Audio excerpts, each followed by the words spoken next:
Good afternoon and welcome to PRTV Spurs, the reaction show.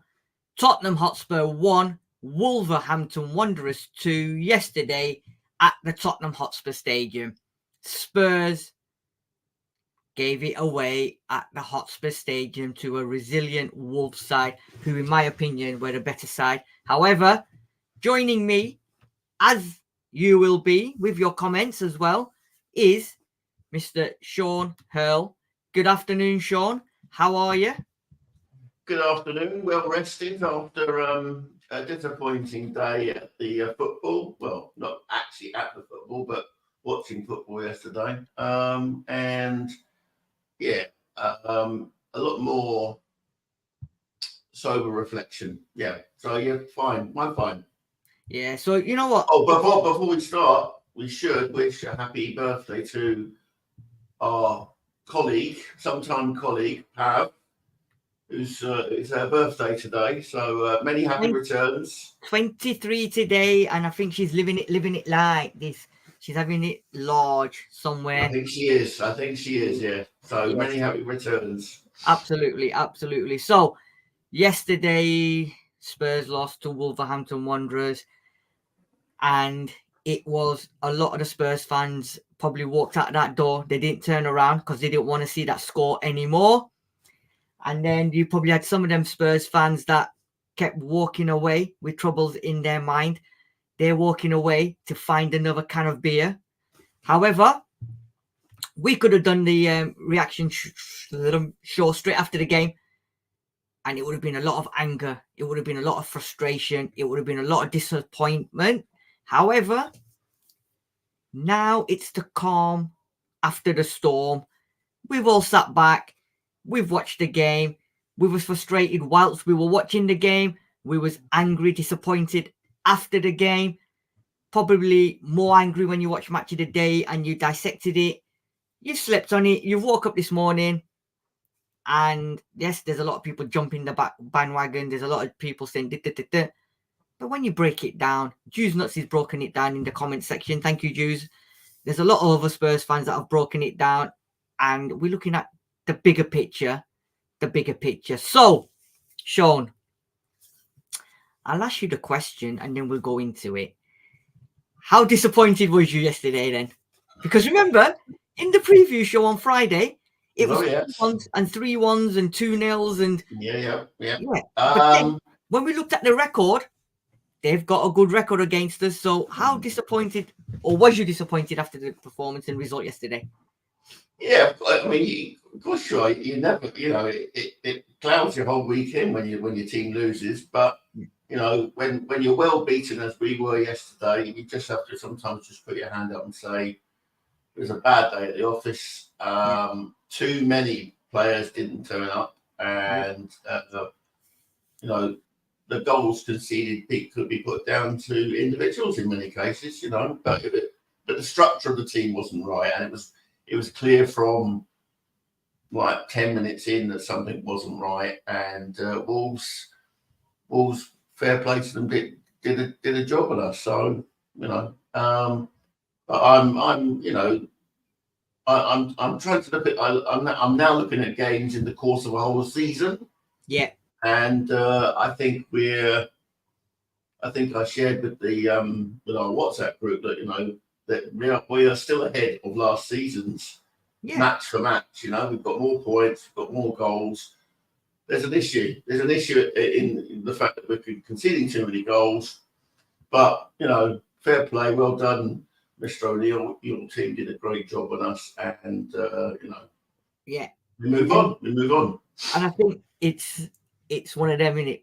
You're gonna don't put your hands to your ears here, but in the words of Jason Donovan, there's too many broken hearts in the stand. There's too many mistakes being made on the pitch. Anyway, thank you everyone for joining us in the comment section. If you haven't already subscribed to PRTV Spurs, please make sure you hang over there, swing by, smash the like button, and make sure you follow us. Because as always, all the content now will be moving over to PRTV Spurs. Paxton Road TV will probably no longer be available. So PRTV Spurs is the place to be for all your Tottenham Hotspurs stuff, and it's live. So, do you know what? Before we go into this, I'll give you my thoughts. I was quite excited going to the game to see Spurs. The team, we'll talk about the team, but it's week in, week out now, the same old at Spurs. I think managers are finding out how to get past the Spurs blocks, how to, frustrate Spurs, and they're doing it week in, week out now. I mean, we've had Bournemouth do it, we've had Everton do it, Brighton came to us. Now we've got Wolverhampton Wanderers coming as well. And yes, like you said, Sean, it's very good compared to where we were last season with what's happened this summer and all that. But sometimes it's a tough watch. I mean, that first half again yesterday was a tough watch. But we'll discuss that. Right, so going into this then, and he takes it off there.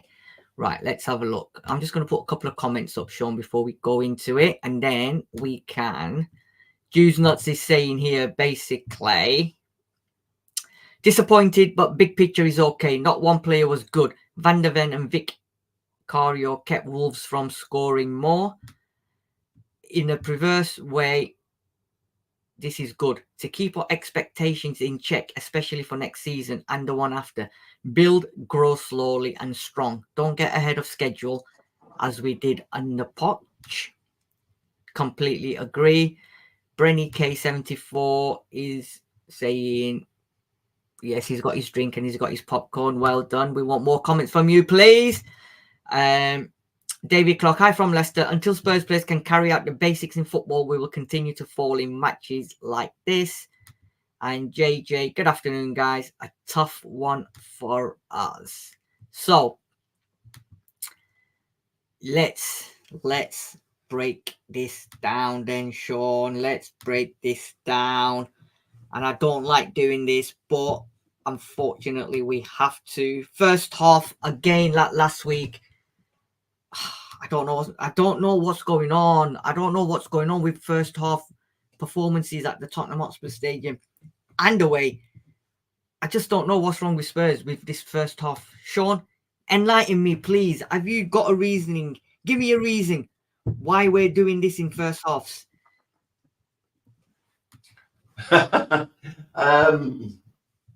What, we're having more possession than our opponents? No, just in general, our first half performances. What is going on with it?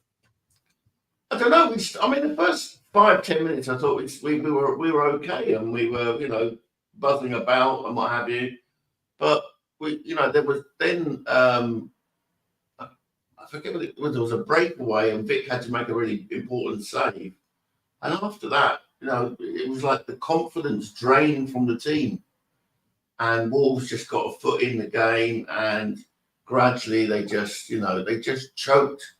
They just choked us, and it was like all this. I mean, the passing was dreadful, as David has indicated. I mean, it was when you have a block of 5 at the back, you need to keep them moving about. You do need to pass from side to side. But it was taking 4 passes to get from one side to another. It's not good enough. It needs to be much quicker. Two, it goes from the left wing into a Basuma or a Maddison. It's straight out to Kulusevski. It's, not this sort of, it goes back to Van der Ven and then Van der Ven to Romero, then round to to Maddison, and then Royale wants to put his 10 Penworth in. It just gives them all the time in the world just to shuffle along. You've got to move the ball so much quicker. And we were just not doing it. It was like, oh my God, please move the ball quicker. Please. And it just doesn't seem to get through it. And nobody took responsibility for that. There was, and once the passing slows down, it makes it more difficult for the likes of a Maddison to pick that pass. And it was just taking an age, and then we'd get to the edge of the box, and then we'd find ourselves trying to thread it through a forest of Wolves players. Yeah. And it was like, I don't know, it was just so tough. I mean, I noticed that they did, and people commented on it yesterday. They did what Everton did. They also turned us around. Oh, 100%. And we were attacking the south stand, in the first half.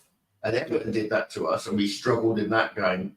Yeah. And I don't know whether it becomes psychological. Spurs have to win the toss, or when they have to have that choice in order to attack down towards you in the north stand, and then in the second half at the south stand. But at our home, Sean, I don't think it matters which way we shoot, because at the end of the day, it shouldn't. Your fans are at the home end, your fans are on the away end. It shouldn't matter, whether you win the toss or not. You need to perform. And if you're saying it, and if they're believing that the south stand, then that's absolute rubbish, because at the end of the day, every member of that Spurs, every person in that stadium has paid to watch Spurs. It's not just the south stand. Okay, they sing a lot and whatever, but at the end of the day, it's the whole stadium that gives the atmosphere. The whole stadium's there. So you've got to perform whether you're shooting towards the south or the north stand. I don't think personally it's that. I just think the players at this precise moment are not up to scratch. I don't know what's going on. Like you said, there's a lot of teams coming to our stadium, even away from home. They're letting us have possession in the first 10, 15 minutes, sussing us out, and then they're putting the stamp on it, the authority on it, and every manager that's coming now is outwitted, out-tacticalized Postecoglou. So, first off, we had 63% possession, which we expect that now at home. And Gary O'Neill said that. We weren't bothered about possession. We knew that the Spurs were going to have all the possession. We let them have the possession because we knew where we could get them. And it worked out to be an absolute masterclass. 5 shots in the first half. They had 6. We had no shots on target in the first half, Sean. Not one. 4 on target for them, which obviously they scored 1. Vicario made a great save. We had 4 off target. They had 2 off target. Shots inside the box, 3 shots for them, 4 shots outside the box. We had 2, they had 2. Passes, we had 314. They had 172 passes in the first half. And I'm not going to lie, Sean, they looked like the better team in the first half. They looked like the home side that wanted to play. And like you said, every time they rolled us over, it looked like we were going to struggle. Yeah, and they ended up always creating something. Whereas when we got the ball, like you said, it was like from one side to the other side. Let's go side to side, like you're on a road, you're going on a boat and you're going side to side, and then you're trying to thread it through the eye of a needle with like 18 Wolverhampton Wanderers players and 1 Spurs player. It doesn't work.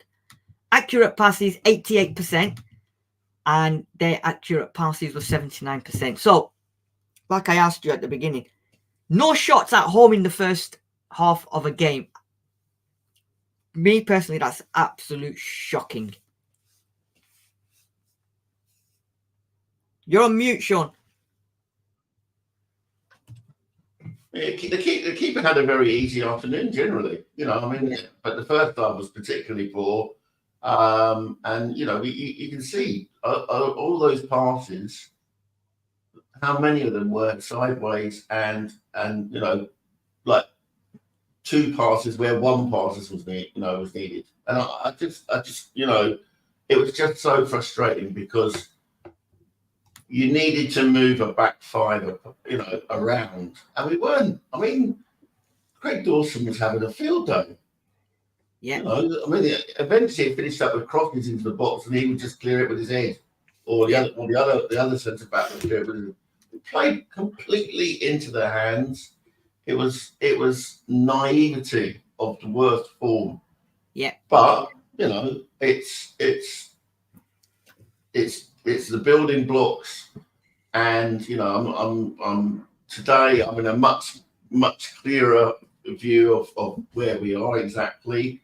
Yeah. I've done the comparison with other managers who've been in place a lot longer,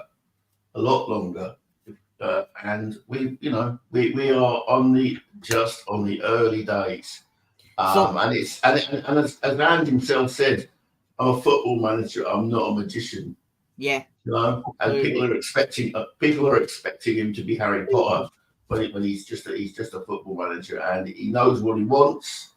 I get the impression he was bitterly disappointed yesterday, and he's got a fortnight now to sort it out. Absolutely. And straight after the game, I was chatting to the gentleman who's just joined us, Mr. Sam Spurs for Life. We were both having a discussion. Both of us were angry, disappointed, frustrated, and obviously he's slept on it. He's woken up this morning. Sam, first thoughts on obviously your reaction yesterday, and then we can talk about this first half, which I want your perspective on as well. So, how disappointed was you yesterday? I think we're having honest conversations, so that's where I'm going to be at today. Extremely disappointed, very disappointed. Not necessarily just because of team selections, not necessarily because decisions were made, but the biggest thing for me is from what Andrew said in the press conference about motivation. Every team's got to be motivated. Every team's got to be wanting to fight for something. Yesterday, we had more to fight for than Wolves did, and it looked like they had more to fight for than us. They come with a clear game plan. So if you want my overall reaction, I'm bitterly disappointed. Not because of the fact that we lost. That can happen. I know that 100%. I'm not stupid. Football is what happens. Manchester City didn't get a result yesterday. But there was things I've seen that have been consistent in what has been this approach, and it's not sustainable. It's not sustainable unless there are things that we go down and will change. And not necessarily, I'm not changing about philosophy, and I'm not changing about all of that, but there are fundamentals in this, and it's we have to talk about it. Obviously, we can't address them, but it's not a case of trying to pick holes in what Spurs are doing. We're on the right path, but we can't excuse things. Certain things we have to talk about. Yeah. So we were just discussing, and I said, and I put it to Sean, at home against, doesn't matter who you're playing at home. Yeah. Sean also mentioned, I want your view on this. So Sean said, is this, go on, Sean, you tell me what you said about the toss. What, just say it to Sam. I want Sam's I know what you're going to say. They chose. That's what I'm saying, and I'll just say, they turned us around, so we were shooting at the south end first. Yeah. Those are the little things which I mentioned in the preview when we did this about Gary Neville, are sneaky little things which makes me just want to slap him in his head. But that's because I know that that's a brilliant move. It's absolutely brilliant. Why? Because if you watch how those teams, if you look at Liverpool, they play into the Kop. If you look at us, if that's the same thing, we play into the south stand. It's the massive stand. It's where we're going to get that energy from in the second half. So what do? Let's make them play there in the first half. Look at the stats from the first half. We weren't up for the game. We weren't up for the game. That's clear. You can have as much possession, but we're not up for the game. So second half, when you need to be more up for it, what do you want? You want to be shooting into the Kop end. You want to be shooting into the south stand, all the rest of that stuff. He knows. I also said he will be up for playing against the big teams. Why? Because he has something to prove. The players have something to prove. And this is the motivation side. How can Wolves get to what they're getting to just through the fact of playing a bit more motivated than us, a bit more energy than us? That's twice they've beaten us. We looked at the record with the 5 games that have been played before at our place. It's not a coincidence. No. So there's fundamentals here for me. Fundamentals here. Then are you saying then that the Paxton Road might as well not be there? Because the players don't want to play for Paxton Road. They don't want to score goals in the Paxton Road. Are they only allowed to score goals in the south stand then? Because I think that's absolute bollocks. At the end of the day, agree. The whole stadium has paid to come and watch Spurs, and the whole stadium is behind the team. It shouldn't have to be. Sorry? Go on, Sean. I think this is a line that Sam has used on occasion, and I think this is the correct place to put it. football, professional football at the level of the Premier League is about marginal differences. And that was one of the marginal differences that Wolves moved the goalposts, literally moved the goalposts. And they, you know, it disrupts. And when players get into a rhythm of playing in a certain way, it will impact on there. But, you know, you'd expect our players to be able to, you know, rise to the occasion.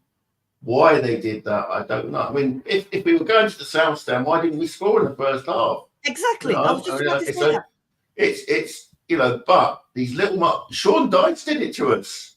Yeah. We had a warning a couple of weeks ago, and Everton nearly took points from us in our home game. So, you know, I'll tell you what, maybe we need to change it. Yeah. Maybe we need to get used to being able to play both ways. Maybe next time we kick into the South Stand and you know, it's but I mean, it's little tiny things like that can affect a player. I mean, you've seen it in other teams as well as us. But we should be rising to the occasion. Drew's not saying here, don't bite that about turning around. Elite teams at home would not be affected. So I disagree. I disagree. I 100% disagree. Look at Liverpool's record. You can do the research. It takes a bit of doing, but you can do the research. Liverpool shooting into the cop end in the second half win more games than if they do shooting into the other end in the first. It's there, and there's a reason for it. It's psychological. It's every football is not about just, you know, 11 players running out onto the pitch. There is so much to it, as we know. With any top level sport, team sport particularly, it's not individual sport where it's tennis where you motivate that person. It's not boxing where you have to get you have to get as many players up for it as possible out of 11. Then you've also got to think about your substitutes as well. So everything has to knit together to get the perfect result. Anybody that tells me any differently, they don't know football. They don't know football. They ain't coached, they ain't managed, they ain't played, they ain't watched, they ain't done any of that. Just look at the game itself. Look at the game itself and how that game panned out. Right. So my question then to you, okay, you guys both agree that second half shooting in the South Stand is an advantage, and teams like Liverpool and blah, blah, blah. Yeah, fine. Question for you then. Look at that. You're shooting in the South Stand in the first half, and you're telling me you can't even get one shot on target. Not one shot on target in the so-called end that you want to be scoring or whatever, yeah? In the first half. We had 5 shots and none of them were on target. And we had 4 off target. 63% possession. That for me, and I said it to Sean, that is totally unacceptable. I don't care. Yeah. At the end of the day, you've got 2 goals. Home, yeah. You're at home. Talk to me about that sense, Sam. Why did we not even have 1 shot on target in that first half? A number of reasons. We weren't at the races first half. Wolves were better in their game plan. You could see, if I looked at those stats, it looks to me as if a team's got a lot of possession on the edge of the box, can't break them down. The other team looks like they had space in behind to be able to make sure that they got on the transition into the counter because they got 4 shots off on target. I've always maintained our XG against is crippling. It's an obvious place to start with. You concede chances, you're likely to concede more goals. You don't take enough chances or shots, you're not likely to score enough goals. It's not rocket science. It's not anything that anybody needs to really dig deep into it. It shows it there. 63% possession to 37%, but you don't have any shots on target when the other team who's away from home, who don't have better players than us, let's not get it twisted, they are not better than us in any way, shape or form. Last season before, any time, Wolves are not a better team than us. They're not a better club than us. They don't have better players than us, but they can play better than us on the day. That is exactly that. They nullified us and they said, this is our game plan. Gary O'Neill said, this is how we're going to play most of the time. If this changes, this is how we're going to adapt to it. it's a masterclass. I would say it's a masterclass, in my opinion, because he's done it twice. He's done it twice in one season. And he employed the same tactics against Chelsea and scored four goals. So, and if you would, and yes, and as you said, Sean, if they'd had their shooting boots on yesterday, they would have scored 6. And I'm not lying to you, they would have scored 6 goals. The end results will show you that in terms of the shots on target. It has to change in terms of that XG against. It has to. So, first half, now compare this to the second half, right? So, first half, in shooting against at the south stand. Second half, 77% possession. Again, 23% possession. Before we go into the rest of these stats, why are we now becoming a team that wants to play only in the second half? 77%. All right, we had 63 in the first, but I don't know about you guys, but it seems like week in, week out now. Now, as far as I'm aware, or as far as I'm concerned, this is the 3rd or 4th game in a row where we've not turned up in the first half, and then we turn up in second half. Sean, why are we waking up in the second half? Why can't we just play from the offset? Why do we have to wait till half time to even then try and start playing as a team in the second half? Because half time is the first chance that the coaching staff get an input into the players. We don't have players who are prepared to take responsibility on the field, and that is a big problem. And that would be reflected, as Sam has said, in our XG against. If we had players that took responsibility on the field during the play, we wouldn't be conceding the chances that we are. But at half time, they get a talking to. We come out. I mean, we had the perfect start to the second half. But again, what happens? We have 10 minutes of pressure, and then we go back to the loop. Four passes to get from one side of the field to another, giving them every opportunity just to reset their banks of 4. And they were in the end. I lost count of the number of shots, stills that I could see of the team, where I could see all 10 of their outfield players. All 10, because we were taking forever and a day to get the ball around the field. Yeah. And I'm sorry, Romero, great defender that he is, he's putting his foot on the ball, and it's not the right time. When you're playing a low block, the ball needs to go quick. Yeah. And he's not. His vision's not good. His vision's not good, and it's taking too long. And we're just making it ever so comfortable for low block teams. Yeah, Sam. Before you answer the question, Kevin is saying here, we are second half FC. We've been like that under multiple managers. And Juice is saying here, can't be Conte or Nuno or Mourinho. What's the common denomination? We don't have a leader on the pitch. Dumb as a bag of hammers. So, right, again. Sorry, go on, Sid. Why are we so inconsistent? Why is it so inconsistent? First half, second half performances. It's phases. We hold the record for the team that scored first in 5 games and not 1. Come on. So that's a complete contrast to what we're saying about yesterday's performance, not having any shots on goal. There's different scenarios for different times of the season, for different players being available, etc., etc. I know all that. The problem I had yesterday, the biggest problem was, and Marlon said it in the chat, the players didn't look up for it.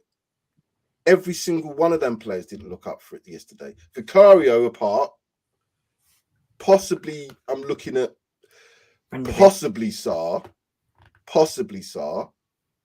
Everybody else didn't appear to have what I would call a motivated game, whereas I would say, yeah, you're really trying for Tottenham Hotspur. You're really, not just for us, but for yourself, because you want to get into that top 4.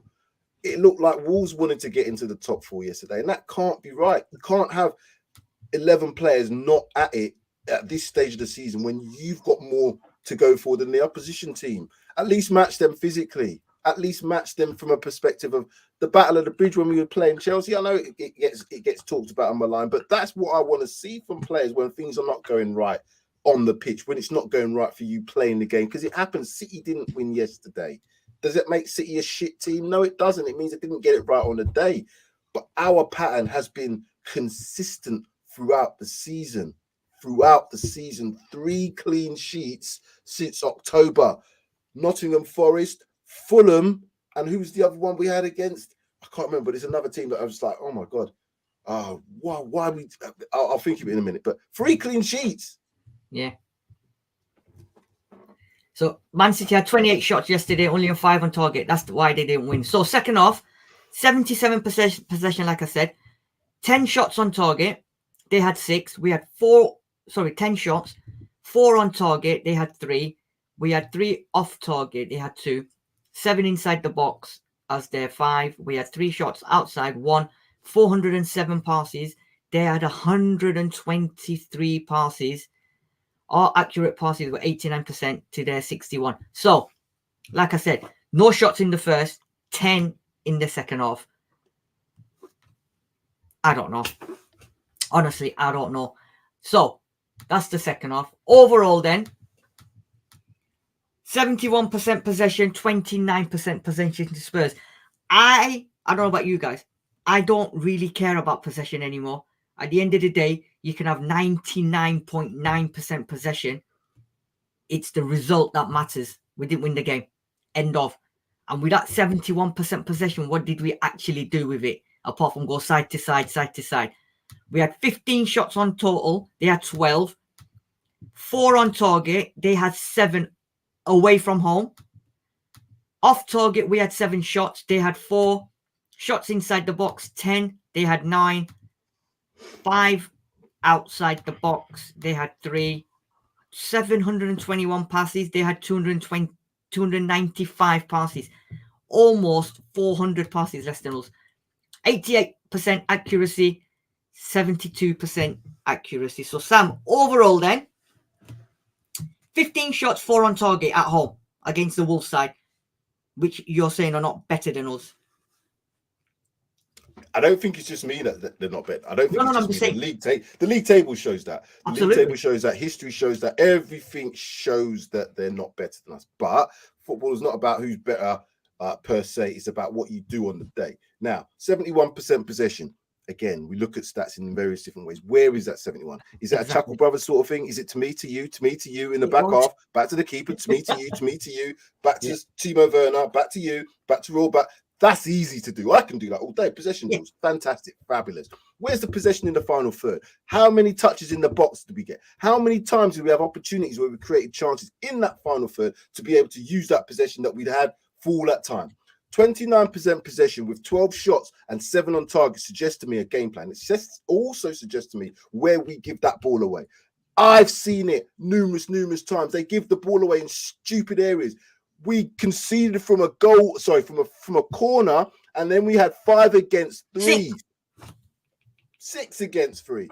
In all, even on bloody FIFA, you shouldn't score in that scenario. You have to be really intricate about playing the way. But what I saw was players running alongside. I see the person who gave the ball away in the first point running alongside the person who actually scored. There's no accountability. So I don't care if you got 71 possession. If most of that 71 possession is in our own half, we can't score. They always told me when I was coaching, possession is, if you've got the ball, the other team can't score. But once the other team have the ball, what they do with it makes a whole difference about what your possession is anyway. So if you give the ball away in your own final third and a team knows that that's possibly a route to them getting a goal, they're going to just go for it. That's why they got so they didn't recycle the ball. They didn't say, we want the ball back. Let's recycle it back into the midfield. Let's go back to our keeper. No, they knew what their game plan was. Oh, Tottenham will give the ball away a lot here. If they give the ball away in midfield and they've got their fullbacks way up the pitch, who are not their best 2 fullbacks today, they're going to get in trouble. It's easy. It's easy. And I think, like you said, we were going side to side to me, to you, to me, Chuckle Brothers. Chuckle Brothers football. However, that's ridiculous. You did have, when Romero got the ball on the right, you did have somebody on the left going, hello from the other side. Because how many times was Son always free on the left? Romero gets the ball on the right at the back. And like you guys said, like Sean said, he holds on to the ball so long. He just wants to bring it out. Like, I don't know. We're in need of speeding up the game, but he just wants to bring the ball out slowly, and then give it away because he's not seeing Son. And the amount of times Son was frustrated because he was making them runs, but the ball just went to Kulu on the right, and then he come back. Then he went to the Chuckle Brothers kind of thing, like you were saying. So, you know, it was very frustrating. Sean, anything to add? No, but I tell you what, if we're looking at the second goal, the winning goal, what turned out to be the winning goal, if that's Rodri, there's no way that player turns up in the box. I know. What was Basuma doing? Yeah. What was Basuma doing? He was weak on the edge of their box, and then he ran, as Sam said, he ran alongside. No, he was in front. You put your elbow in. You run across that player. Yeah. You stop them up, you know, at the halfway line. Take the yellow card or whatever. Yeah. Sure, he was in front of him. He was in front of him at one point. Basuma was miles in front of him at one point. And then, like you said, he was in front of him for the goal because the ball went back to the player on the just before the edge of the box. Basuma would overrun into the box. He should have been checking him. He should have been checking him. He didn't check his shoulder. This is what I'm saying. That can't be. And this is what I'm saying. Look, that's not down to the manager. The manager doesn't tell you, oh, you need to check your shoulder when you're returning to goal after a corner. That's a footballer's decision to do that if you're mentally switched on.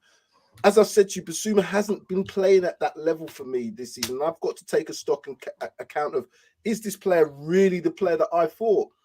Compare him now to Declan Rice, he's not. He's not. And we have to be honest with ourselves. That, to me, showed me everything. They didn't even try to foul him. Yeah. Emerson Royal could have fouled him. Now, I'm not saying it's his fault because he's doing what he's doing. But there's 5 players. You just don't allow a team that's counter-attacking you. And that's their whole game plan, to get a counter-attack opportunity when you're outnumbering them. If you're down, if it was like a 3 versus 2 situation, a whole different matter. 5v3. And then why didn't Emerson Royal go to cut off now? Yeah. He seems to run in a straight line instead of You just run alongside him. This is what I'm saying. You've got to take responsibility. That's not a manager's thing. You as a player. Yeah. I've seen so many times with players, we all seen it. They do the cynical yellow cards. He could have made a foul. Now, I'm not saying that, making a foul on the edge of the box is going to be good, but you could have done it way before that. But at least that stops him from getting a direct shot on goal. And our keeper might have an opportunity to make a save. I don't know. And then you had Neto down the right, Emerson Royal tracking him or trying to track him or running alongside him, having a discussion. And then we had 5-on-3. 2 of the other 2 have gone with Emerson Royal, right? Romero, I have no idea what he's doing. And then you've left that man on his own into the box with acres of space. I couldn't understand it. And the more I watch that goal, the more I get frustrated because even Son's just tracking behind him, just running along. I don't know, just for the sake of it. But if you analyze that goal, and we can go into that all day long and next week, it just gets, the more you watch it, the more frustrating and more disappointing it gets. David is saying here, Angie's system will always allow opponents numerous chances on our goal.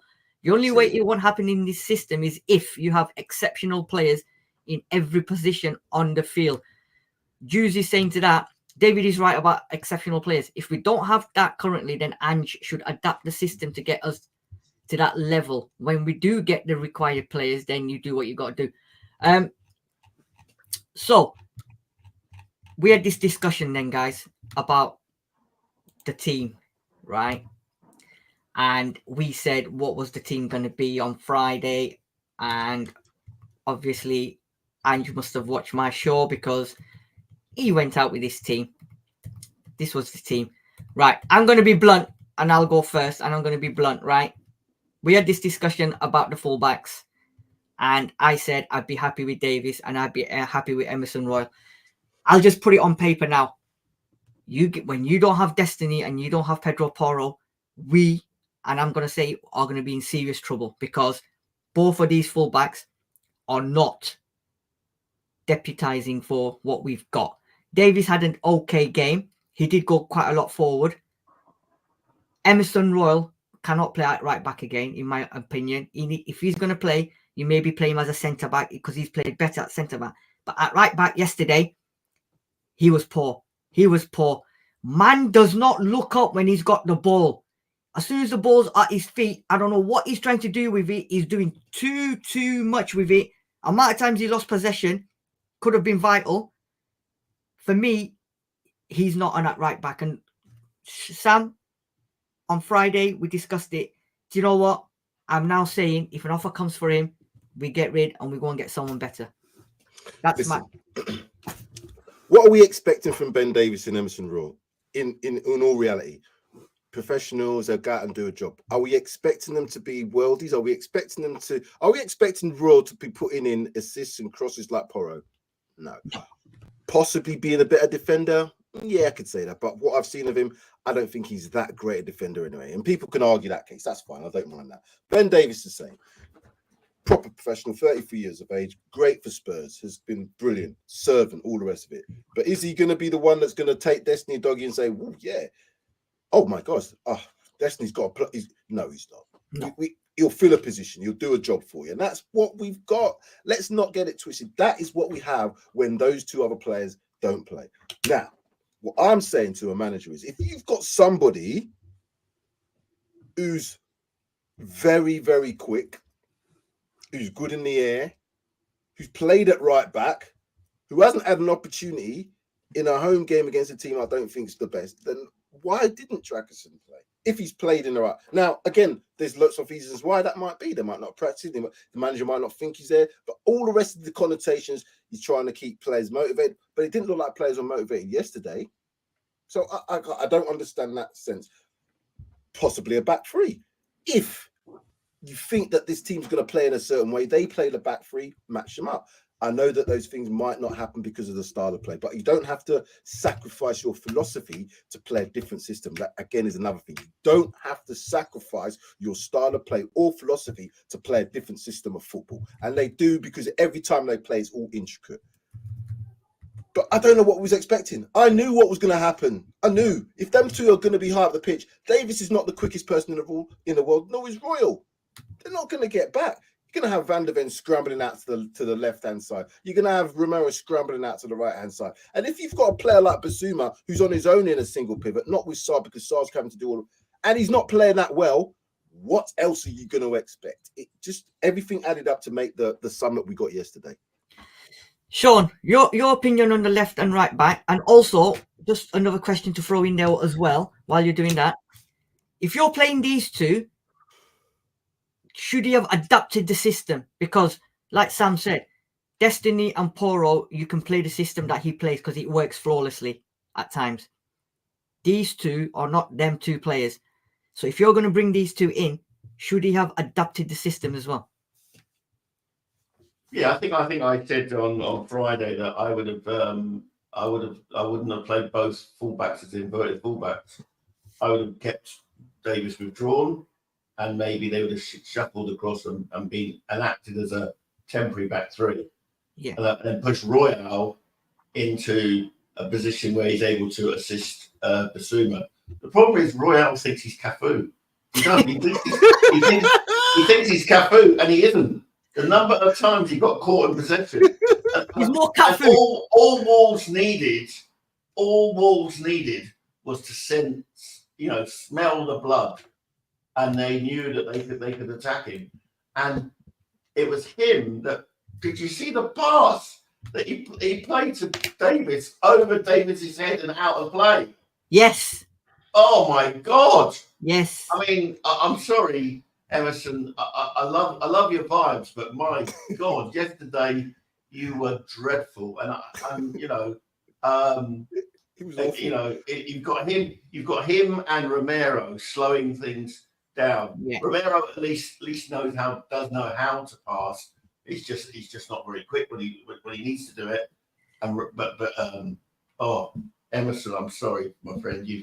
He's been away from the team. And now this could be, and I've been saying for weeks, he's played Poro week in and week out, and we've absolutely knackered that player out. I think there's no doubt about it. That injury is on and overplaying Poro. Of course. And I think, you just can't just turn up and become Poro Part 2.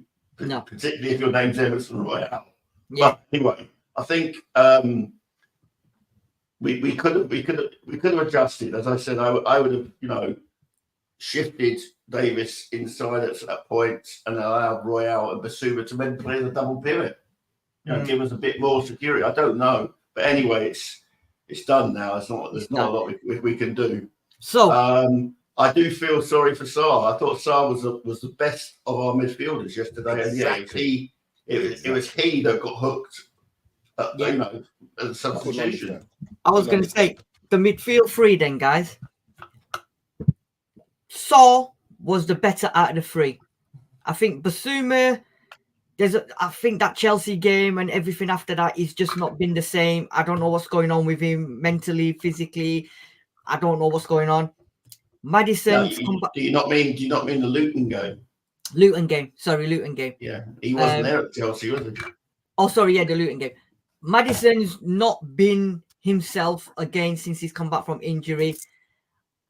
Again, yesterday, I think he had a poor game. Again, there wasn't much for him, to be fair, because when he gets the ball, like you've already touched on it, Sean, there was nothing for him to pass to. There was just nothing, and he's trying to then thread it through the eye of a needle. It wasn't working. These three yesterday, I think Sarr was the better player overall. If you watched match, did any of you watch Match of the Day yesterday? No. Right, Sean, did you watch it? Sure, I have. I haven't watched Match of the Day all season. Even when we were winning our games at the beginning, I just can't bring myself to watch that because I find the pundits so frustrating. Well, to be fair, and I just call me old-fashioned, but I'm a Spurs fan. I don't really care about the other teams. To be fair, I didn't care about my team. They had Murphy yesterday doing the analysis on the Spurs game, and I think he summed it up perfectly. He said yesterday that game was won by the midfield two of Lamina and Gomes. He said they done everything Spurs didn't want them to do. They broke up play. They just didn't give Maddison or whoever any opportunities. And every time Spurs got the ball, they were in them, winning the ball. And he said they were moving the ball forward straight away. So can I ask you a question, Sid? What skill set do you need to do that or to perform like that? What skill set? I don't think. Do you know what? I think you just need the mentality. You need the manager's backing to go say to you, go out there and just break up the play and just don't let the team play. And I think you don't need to be a world class player, though, do you? No, you don't. You don't need to be a world class player. Those two players that Danny Murphy had said, yeah, are they getting into any of the other top 6 teams? Gomes, we was after him in the summer. Yeah, we was after Gomes. We didn't get him. Lamina was good at Southampton as well.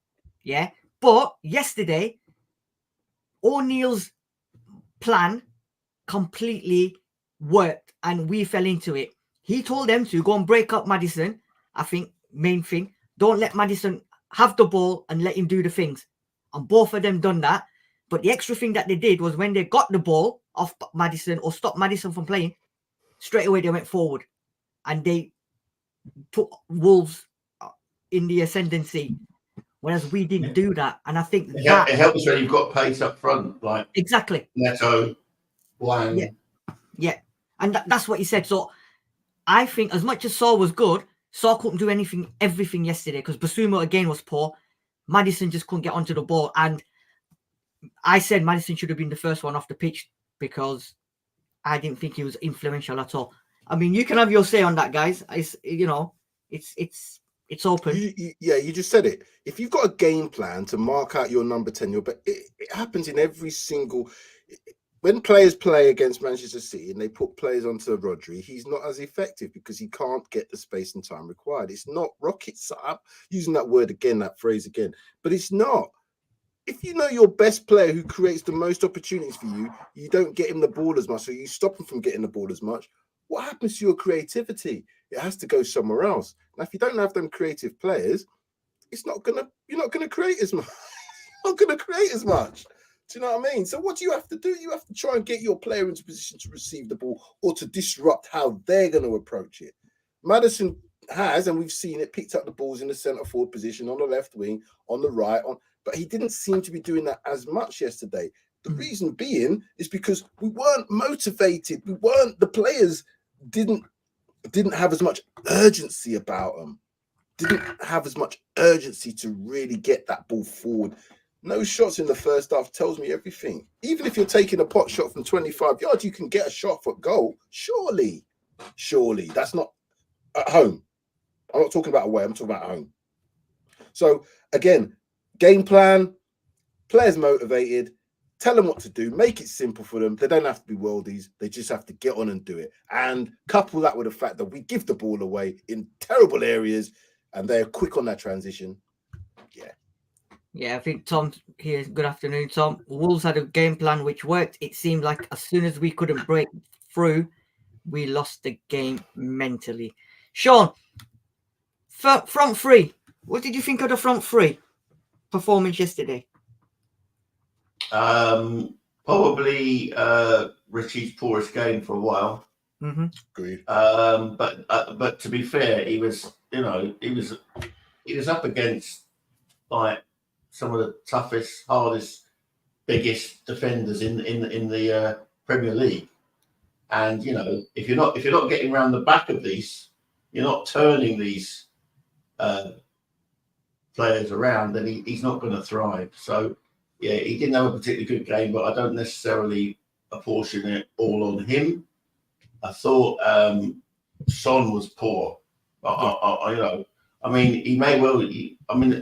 The thing with TV compared to the stadium, you don't see the things that you were seeing, Sid. So I didn't know if, 9 times out of 10, you don't know if he's out there on his own crying for the ball to be sent to him. But yeah, I'll accept your word for it. You were in the stadium, but I thought even when he was involved, he was tentative.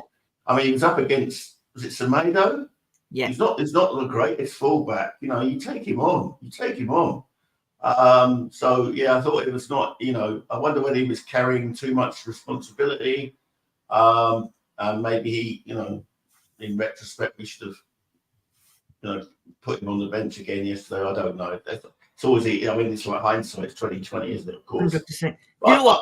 To be fair, Kulu didn't play particularly badly. I thought he was. In fact, if you look at those second half stats, you said we had 4 shots. Yeah. 3 of them were Kulu, and he actually made the keeper work. And he also scored. Let's be honest, one hell of a goal. That was some goal. And I just feel again he was let down by the too many touches on the ball. The ball was getting to him, by which time Wolves had reset, and he was up again. He was facing a forest of players to get through, and it was ridiculous. Too many touches on the ball. You can have too much passing, and that was what we Wolves did the job. But you need to put pace on the pass. Not four touches to get it from one side of the field to another. Sorry, come back. 2, 3 at the most. And I think it was too slow, too slow. Listening to the radio as well, and listening to fans and listening to the pundits, what they were saying as well, I don't know if you guys agree, was Richarlison loves to get into the box and he loves to get in front of the defenders to poke it in with his head or his foot on that. Yesterday, did anyone on the wings even attempt to get a ball into him? No, nothing whatsoever. He was starved. Absolutely starved. And again, there you go, David Clark. Please, panel, name me one decent cross that hit a white shirt. If we was in a casino yesterday, every ball went into the red slot, which tells you everything. Even our corners were shocking. Yeah, exactly, David. This is what I was just about to say. We had these two coming in on the left and right, Kulu and Son. Not one ball was played to Richarlison, right? At all in the whole game, which I think for somebody who thrives on crosses, it was very poor. Sam, before you come into it, I just want to do the substitutions, and I just want to make a point, which something my son noticed, right?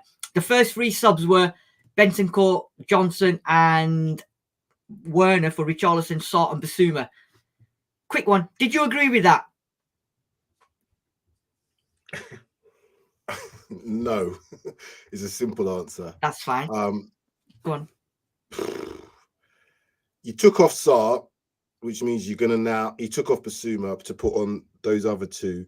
You got no control in the midfield, effectively no at that time. I know they changed it after a little while, but he had no effective control in midfield. I know why he had to take Basuma off, because Basuma had made that error, and it was, to me, I was disgusted. He was like, "You got to come off, player." So I don't know. I'm not sure why. The problem we have with the 2 subs that we come on, I said they're not going to win us the game, not against a low block team. Yeah. Richarlison is up against a back 5, so 3 centre backs. He's not going to win many headers, even if we were getting crosses. What does that tell me? You might need to do something slightly different. You have to get a player a bit closer to him. I don't think Brennan Johnson's going to score many headers. I don't think Timo Johnson's going to score many. Kulusevski may. Timo Werner, you mean? Timo Werner. Yeah. You just called him Timo Johnson. Timo Johnson. That's what his name. I'm sorry, I've been doing that purposely before, but I didn't mean to do it then. But that's what I've been calling them to, because they're the same. They're one and the same to me in terms of what they give you in certain aspects of the game. They're speed merchants. What do they need if you're a speed merchant? You need spacing behind. If you're not a 1v1 player that takes somebody on in a dribbling contest, then you could have all the speed you want. But Kulusevski has that dribbling ability. That's why, for me, it was a real toss-up between starting him or starting someone else. But that was off the back of get that first goal. And I expected us to be the home team to get that first goal, which would have allowed so much else to change in how the game was played yesterday. And you could have then exposed them a bit more to the counter-attack from our perspective than we did yesterday, because we didn't have opportunities in behind. So, yeah, once Sarr went off, I'll tell you, the place. I'll tell you one thing. I don't know if you both noticed it.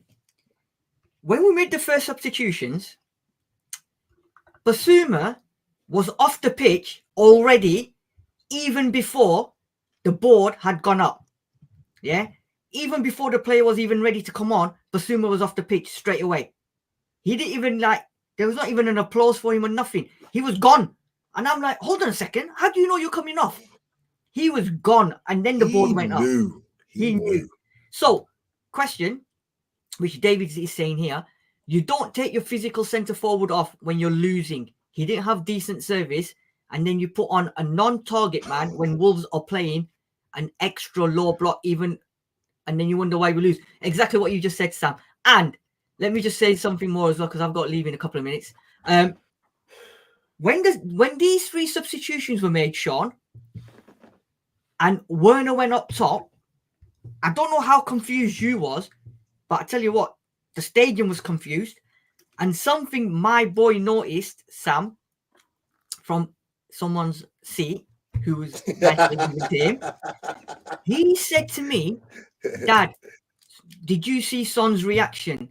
And I said, no, why? He said he was going apeshit because he didn't understand what the fuck Werner was doing up top. He looked at Postecoglou and he apparently pointed a couple of times to say, what is going on? Am I not supposed to be going there? What is he doing there? And apparently he was vexed. He was vexed. I was absolutely miffed. Why would you put Timo Werner up top? Even Timo Werner probably was confused. He said, why am I going up top for? What am I supposed to do? What did you think of that, Sean? Do you know what? I was confused, and I was only watching it on TV. Yeah. Do you know what? Our whole performance sank from the substitutions. Yeah. And that's so unlike Postecoglou, like following him as I have. The substitutions, are like for like, and I just couldn't understand. I mean, Werner should have gone to the left and Son should have gone through the middle. If we're going to play that kind of system, I didn't understand that. As I've already indicated, I thought Sarr was very, very unlucky to to be hooked yesterday. I thought he was by far the best of our midfield three. Don't know. It will. It was surprising. It was very surprising indeed, and I don't think the players knew they were.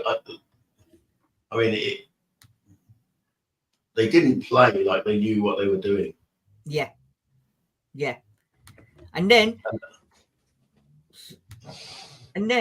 to top it up, he brought on Højbjerg and Lo Celso.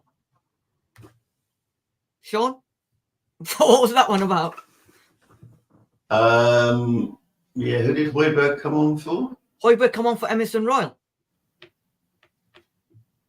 Yeah, that again. I mean, I don't. I mean, I'm at loss to that one.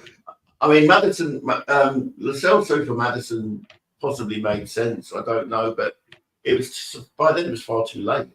Yeah, you know that they Wolves had done a job on Maddison. He was finished. And he was. He needed to come off earlier. But again, messy substitutions for the third week running. Yeah.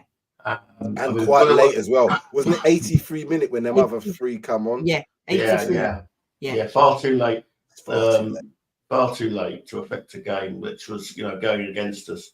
I really, I'm hoping in their team meeting they discuss those substitutions, because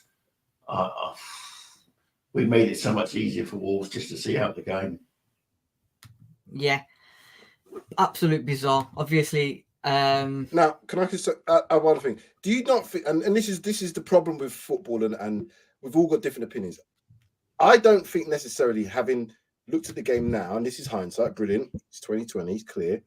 But if you bringing Dragusin on and taking Basuma off and making a back three would not, in my opinion, have taken away from your attacking intent. But everybody looks at that as being, oh, that's a defensive substitution. Well, no. In my opinion, Dragusin playing on the either side, Romero in the middle, Dragusin and Van der Ven playing either side, means that both those two players from their natural positions could come into midfield and join the one player that could possibly be in the middle, which possibly would have been Sarr. Then you've got your wide fullbacks who can stay wide, but then they can rotate. So when your centre-backs go back into make a back three, then your fullback's going to come in. When your fullbacks come in, when your centre-backs come into the middle, then your fullbacks go wide, which maintains the dynamic of having players in the middle to stop central attacks. What we did yesterday by taking off Basuma and Sarr at the same time and doing all of that stuff meant there was no natural midfielder there. There was no Bentancur, we've seen, has been struggling. He's been struggling because he's injured. He's not going to be back until next season.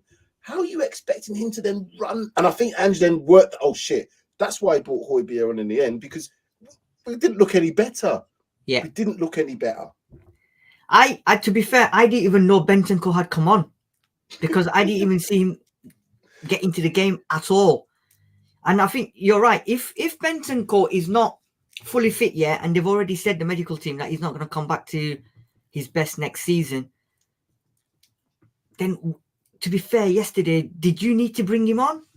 I don't. You can, but you don't need to bring him on his own in that position, because that's effectively what happened for a good, I don't know how long it was until we got Højbjerg back on the pitch. And I don't know even how they ended up, whether Højbjerg and him was in the middle or whoever. I'd lost the plot by then.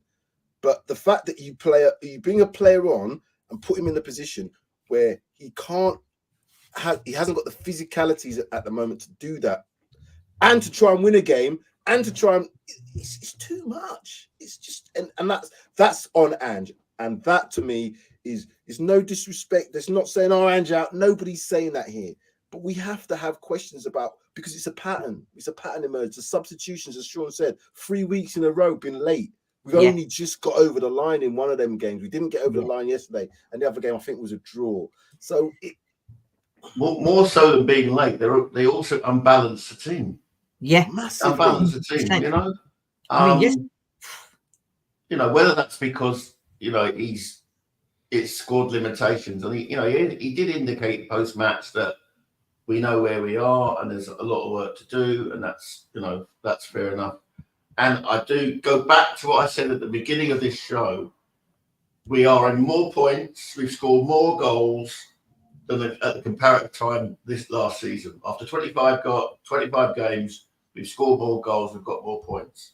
The only problem is that we've got this problem with defence. Yeah. And you know, we need, you know, that needs it. But you've got to be able to keep the team balanced, and the substitutions we used yesterday unbalanced our team. So David Clark is saying here, and then I'm going to throw it over to you, Sam, to take control, because I've got to go. If you're going to hell for leather to score, then you go 3 at the back and have Højbjerg and Saw as a double pivot, and let the forward 5 players go for it at full steam and don't need to come back. That's the tactic. You can employ that tactic. You haven't done anything in terms of your philosophy. You've not become a defensive team. You've just put players in different positions, which they will always appear in different positions in a football game, because nobody stands in there and plays a 4-4-2. It's all dynamic. It's all of that stuff. And a good attacking team does that. So yeah, why not? It gives you aerial presence as well. We'd have had aerial dominance for set pieces. Dragonson, Romero, Van der Ven as 3 centre backs are going to cause more problems than Ben Davies Royal. It just stands to reason. It really is. And I'm hoping now that what we see from, because I'll ask you this last question. I was going to ask. It's gone for me. I know you've got to go see it anyway soon. You can ask Sean that question, but I'm and the people in the comment section, I'm gonna love you and leave you because I've got to go. Tom is asking a question here, which you can go, and you two can answer. Now I'm gonna go. What's with Dragusin signing not getting any game time? That's the question for you two. People in the comment section, thank you very much for all your comments. Thank you for all turning up this afternoon to obviously listen to us and have your say on the game. I'll be back at some point. I'm going to hand it over to Sam, who will take good care of you guys and answer this question about Dragusin. I've got my say on it, but you can come back to me at some other time. But thank you very much, guys.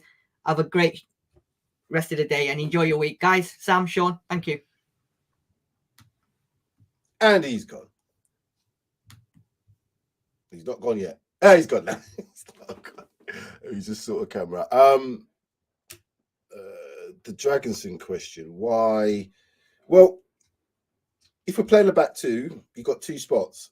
At the moment, that spot's taken by Romero and Van der Ven. They have been and are, at this moment in time, our best defenders. Dragonson is just started the club. He's not had that much time. But then again, saying that, when Van der Ven came in, he got thrown straight in. I don't know where you play him now, because I think Romero has to play. I think Romero is a starter because of the fact that he's in this leadership team, all the rest of it. So then he's going to be coming on for Van der Ven. Is he a left-sided player? Is he going to give us better balance? Not necessarily. Could he do a job there? Of course he could, because we've seen Ben Davies and co do a job there. But I would look at a possible back 3. I would just explore it, even in training, just to see what it's like and see, okay, can we be effective from it? How can we be effective and have the key components in to do what we need to do? And the key component at the moment is to stop teams scoring against us so fucking easily. That's it. Try something. But again, what's your thoughts, Sean? Because I you know Ange a lot better than what we do in terms of, you know, the Celtic thing. Do you think that he's a manager now that's, because again, people label this, the Premier League is not Japan, it's not Australia, it's not Scotland. You might need to make some adaptations. Do you think there is any adaptation in him? Again, not taking away from his philosophy, but maybe to tweak something to possibly do something like a back 3. Sure, your mic, you're mute. People seem to think that he's wedded to a back 4, but in his previous role, particularly as Australian manager, he used to play a back 3. So he's never played a back 3. I just think he feels it's better with a back 4. So it does mean that Dragusin is restricted to either replacing Romero or Van der Ven. Equally, he's a very young player. Mm-hmm. It's a very different league to the Serie A, which is where he was before. Van de Ven at least came from the Bundesliga, which has similarities to the Premier League, and so he was probably much more advanced in terms of the thinking. So he was thrown in. I do feel, like you said, a back three, but with a high line is still possible.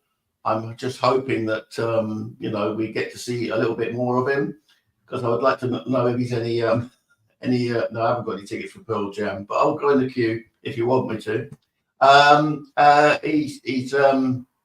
I think he might even give us some offensive threat at corners, for example. Dragic, he's a big unit of a player, so maybe he could add to our Arsenal. Because David made a really good point about our corners yesterday. Our corners were poor, but is that any wonder when our primary corner taker, Mr. Porro, was not playing? I mean, he's been taking most of our corners this season, and that Man United game, he was on the button. I think there were 7 corners which we nearly, we could have scored from. So, yeah, it is something that we need to work on. That's an offensive thing. That's down to Meso, as he was being called down. Meso and Chris Davis, I think it is, to do the attacking formations. I think it's Wells and who's the Australian coach, Jedinek, that do the defensive stuff. They need to work on them, because there's no way Zhao should be scoring from a corner. There's no way. I mean, he's not the tallest midfielder in the world. That was shocking. But yeah, I think we will see Dragic in, because we know that injuries are going to come to our team, or suspensions will come to our team, and we will see him. Whether we'll see a back three, I don't know. It might depend. My concern is that with our XG against is those fixtures in April, but they're going to be a real test. I could see if we were to get absolutely muddered by Arsenal in the North London derby, then there will be big questions asked. So okay, I'm hoping that we can. I am allowing for the fact there are players coming back from long-term injuries, and you do not just suddenly become the player you were before an injury straight away. No, I agree. And for some, I mean, what a warrior Bentancur is to come back from an ACL well in advance, but he proves a danger to himself as well, because he does need to be rotated. He can't play 90 minutes for the moment, so he's best on the bench, coming on as a late substitute for either Basuma or Maddison, I would say. There was a comment that Andrew made after the match yesterday in the post-match press conference, which caused me a little concern. Whether I'm reading too much into this, I don't know. But he was asked the question, and I'm paraphrasing, but I'm going to try to give as much info. He said he was asked something like about game changers. Do you have any players that can change the game, impact the game? And he said, we don't have any players like that. I can't remember exactly what. I'll have to go back. It was only a 5-minute interview, but he said something like, no, we don't have any players like that. We don't have individual players that can win us games. That didn't sit right with me. The reason it didn't quite sit right with me, and I know he was saying that post, probably a bit narked by the question, a bit narked because you have the result, obviously, but he'd already talked up Son as being a world-class player. I looked at Vicario yesterday and I said to myself, if he wasn't in goal yesterday, they would have scored 5 or 6. So we have to look at him as being a player that can impact the game from a positive perspective. You stopping goals going in can affect results, obviously. So, but the Son one, for me, Son is our only player I consider to be, if not world class, as close to it as we're going to have at the moment. Harry Kane's not in the team. What did you think about that? If you saw it, and what's your thought on that? Was it just something to kind of rile, or was he riled by the question? Is he riling the players? Is he truthful in what he says, that we don't have anybody that can impact the game and change the game for us individually? What's your actual thoughts, Sean? I think probably the question rubbed him up the wrong way. He was, to me, he just came over as someone who was bitterly disappointed, but he took it, you know, he's been consistent. He took it upon himself. He says it's down to me, you know, to change things and get better. Have we got players that can, you know, Son could possibly change the game, yeah. He will change the game. But yesterday, Son wasn't at it, as I indicated earlier. He wasn't at it. And Maddison on his day can do it. Yeah. But, you know, as I say, he's returning from a serious injury. Again, he was kicked all over the place. Again, I do feel the referees allowed a lot of sort of niggly, sort of quite destructive tackling on us, and didn't, you know, it took ages for one of their players to get booked. But you know, that's something we've got to live with, I'm afraid. But you know, I'm not going to take much from, you know, to me he just came over with someone who was bitterly disappointed. You know, results mean everything to him. You know, he considers himself a winner, and he doesn't. You know, it was sometimes in the heat of a moment, it's very, very difficult to. But you know, he is also saying our squad is not where I want it to be. So you know, he is kind of like saying we need depth. We need more depth. We've had more depth in terms of players we recognise to go on the bench, but not, you know, players we recognise or players with quality. That's another matter, you know. And I think, you know, if you look at a Man City bench and compare, you know, although we've had, you know, first team players on the bench for the first time in ages, you know, the quality is still not quite there, is it? No, and only time will tell whether the purchases of someone like Brennan Johnson, this loan sign of Timo Werner, because I'm looking at it from an attacking perspective. I think defensively, yeah, left and right fullbacks are going to be something that we have to address at some point very soon. I think we possibly need one other centre back, and to have four if we're going to be playing European football in the competitions that we say we're going to be playing next year. I think you need 4 good centre backs, and I also think you need, because of the style of play, 4 good fullbacks, 2 on each side. That's a lot of players to then say, oh, we're going to get in. We need to get in 2 good fullbacks, very good fullbacks, and another centre back. The market's hard, so I know that, but I can't. Ange was able to get some players in that he wanted. Now, time will tell about this team, and I'm going to just use Timo Werner as the example because, as I said, the market was hard. It was difficult. It looked on paper, in business perspective, it looked a really good signing. Timo Werner, I say really good. It looked a good signing from a business perspective. I'd always given my viewpoint about him as a player. But in those 6 weeks that we saw him, or 5 or 6 weeks, no, not even 6 weeks, 4 weeks that Son was away, we knew that he was going to then return to the bench. I don't see now why Spurs would necessarily progress that as a deal. Do you think Timo Werner will be a Spurs player come the beginning of next season? I'm not sure. I think at the minute it's a kind of, does he improve the quality of the team? Does he improve? You know, I mean, he would need to have more goal contributions, I think, for it to be. You know, and he doesn't need to score goals. You know, assists would be good because, you know, he has got that bit of pace. But you know, other than, you know, I think Bentancur's goal at Man United and Brendan Johnson's goal the other week, he hasn't done enough for me to say, yeah, let's pull the trigger on that one. You know, I don't know. I mean, it's really up to it'll be down to Langer and Mann and what have you to you know, and I presumably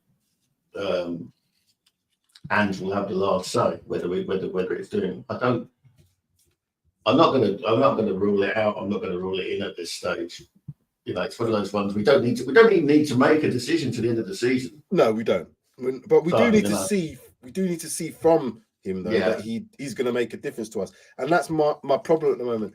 Now that Son is back, I'm not sure how effective. Because if you think about it, if we're winning games comfortably 2-0, you can bring him on. Teams are chasing. Yeah, he might be effective, but he's not going to change the game. He's probably just going to add to the dominance, if that makes sense. If you're losing the game and you're trying to chase it, effectively a team is, unless it's the top Arsenal, Liverpool, Man City's, there's not going to be continually chasing, so the space is not going to be behind. So I don't see how he impacts it. He doesn't impact it from a point of view of chasing the game against a low block team. And does he have enough in him to start a game, to win us the game from a perspective of getting that first goal? It's just the confidence about him, and yeah, it's a difficult one because I wouldn't, even now I would say we should look at somebody else. Yeah, I mean, if he was to go on a run of goal contributions, and by that I mean more assists and goals, but if he was to drag us into the Champions League, and I'm falling further and further away from thinking that we're getting the fourth place, I think they may well pull the trigger on the deal. So if he was to have a run of games where his assists or his goals secured us a top 4 spot, then they might do it. But I think we're bound. I hate to say this. I don't hate to say this because it's progress on last season. We're bound for a Europa League place, and that's not necessarily a bad thing, other than financially. I think we're going to be 5th, and I think we will be lucky. The gods will favour us or not favour us if 5th gets us Champions League. Because I'd be very disappointed, and I'm sure you'd probably say the same thing if Man United were to be above us at this stage now, come the end of the season. I'd be extremely disappointed, given the points difference where teams are, and what Manchester United have gone through. They can't score. They've. I'll put this table up because it just makes sense. I'm just going to share this quickly anyway. Share screen. Share.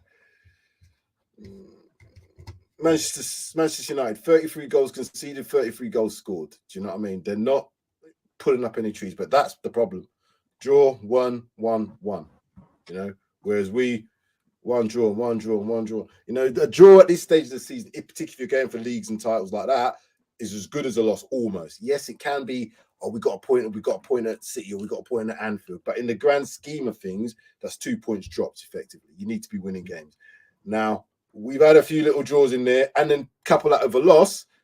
Man United win today, it suddenly becomes a lot more squeaky bum time, to use a phrase from Alex Ferguson. That should never be the case. That should never be the case. So I'm hoping that 5th gets us Champions League.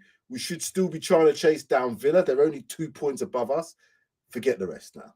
We can forget the rest. We're in here. This is where we'll end up, in one of them 3 positions, between 4th, 5th, and 6th, in my opinion. Where do you think we'll end up if you had to put some money on it today? Oh, mute again, mate. I think we'll finish where we are now. I think we will finish 5th. Yeah, I agree. I think behind Villa, but ahead of United. I agree. I mean, United should pick up the 3 points, so they will go 3 points behind us today when they play Luton later. So, but it's about us. Our next league game is Crystal Palace. Now, if there's 3 points to be taken, they're there. It's we should be taking those 3 points. My concern is that our April is really going to go against us because as sure as night follows day, they're going to throw the Chelsea game in the midweek between City and Arsenal, or Liverpool and Arsenal, whatever. Those 4 fixtures we've got in April. What we need to look at though is the Champions League, Sean, because I don't know when the Champions League rounds in April take place. possibly FA Cup. I don't know. I'm trying to see whether those games in a row. Yeah. I mean, United doing the FA Cup, so that, and they'll have designs on that. So they may well go for that in a big way. But and we might get a game postponed, as the Chelsea game's postponed because of a cup final. So we might have a little juggle towards the end. Not saying it's definite, but we might not have those games in a row. That being said, though, we have to win. We should have been winning all our home games from this point onwards. We've got a home game against Arsenal to come. That's going to be tough. That's going to be the one where it could cause us to be very elated and we could start having to go at Arsenal again saying, this, or it could go the other way and we're under a huge amount of pressure having just taken a result against them. And that's still a way away, so I'm not even going to look at that yet. We need to beat Crystal Palace next game. Yeah, absolutely, yeah. We're going to finish 5th, says Jews. 6th, says Jews.